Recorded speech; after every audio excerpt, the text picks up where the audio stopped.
Hi, it's Larry the Llama here. How you doing?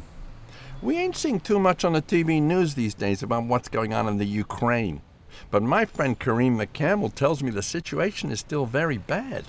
You have these so-called separatists, pro-Russian people holed up in the east of the country in a kind of standoff with the Ukrainian army.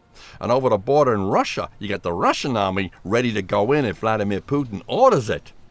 Now, we were told it was all very straightforward, right?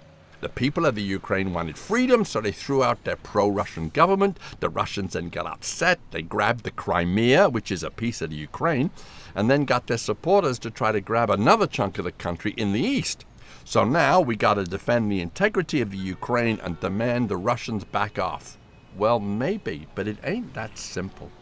Since the end of the Cold War, we've been pushing NATO further and further east into the former countries of the Soviet Union, and the Ukraine's next on the hit list. No wonder the Russians been getting paranoid. And there's some very unsavory characters in the new Ukrainian government with too fond a nostalgia for the whole Nazi shtick. And the new guy in charge there, President Poroshenko, the so-called chocolate king on account he owns a giant confectionery company, well, he ain't that different from the billionaire Russian oligarchs we hear so much about. Of course, it's up to the people of the Ukraine to choose their own leaders, and they should do that without interference from Washington, or Berlin for that matter. Not that we pay too much attention to what the Europeans say these days. Remember what Victoria Nuland, Assistant U.S. Secretary of State, said in a phone call to the U.S. ambassador in the Ukraine?